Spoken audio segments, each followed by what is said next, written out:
Greetings to you. Regarding cough, I explained a bit about it in another video where I talked about phlegm. But, here I want to talk about managing a cough. Well, it's something that occurs in many illnesses, especially common ones. Now, look, as much as I want to explain things on this channel, which is titled Medicine in Simple Terms, meaning for non-medical folks, the thing about managing a cough is that we don't always want to stop it. The golden message I want to share in this video is that we don't always want to stop the cough. In fact, doing that can sometimes have side effects and could make the illness much more complicated and increase the risk. Look, generally speaking, we categorize coughs, for example, by saying whether they're dry or if they're productive, meaning they have phlegm. We can pretty much safely try to stop a dry cough. The patient is suffering, right? The patient is being bothered by a dry cough, especially at night when trying to sleep, and we can give them various cough suppressant medications. We don't have much to worry about in this case, as long as the dosage is appropriate for the individual. Whether it's a child, for example, or an adult, we can do this, especially by giving it at night before bed so the person can sleep comfortably through the night. Now, it might be easier for them during the day, but keep in mind that these medications shouldn't be used long-term because most of them are antihistamines, and we don't want to use antihistamines for a very long time. So, that's for a dry cough. But as I mentioned, we shouldn't suppress a cough in every situation, especially when it's a productive cough. With productive coughs, we need to strike a balance between the patient's comfort and letting the cough continue. Meaning, as I said, we have to manage it. What does that mean?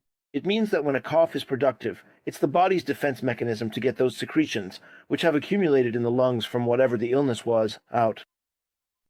If those secretions stay, they block all those small airways inside the lungs, and that becomes a very suitable environment for all kinds of germs to grow.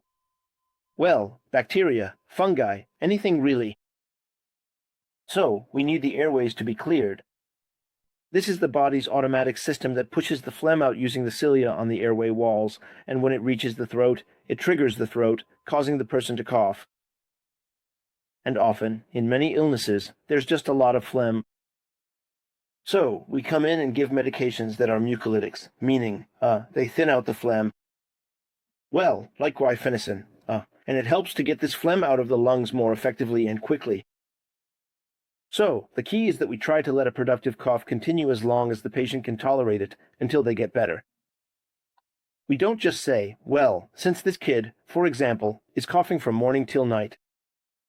If the child is happy, eating their food, and has recovered, meaning the acute phase of the illness where they had a fever and such has passed, this cough might linger for 15 to 20 days, maybe even up to a month.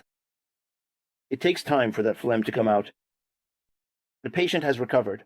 No new phlegm is being produced. Now, the phlegm that resulted from the time the body was fighting that virus, whether it was a cold, COVID, or whatever it was, that phlegm needs to come out and be cleared. This cough is because of that. If the person is feeling generally well, doesn't have a fever, and isn't having any other issues, we don't suppress their cough as long as they can tolerate it. In cases where they can't, for example, saying, "Doctor, I'm really struggling at night. Give me some kind of medication so I can at least sleep comfortably at night." We say, "Okay." Well, they can take the medication at night, for example, an hour before bed or half an hour before bed. So, they'll fall asleep, cough less, and sleep more comfortably. But in the morning, the body will cough more again to clear out the phlegm that built up.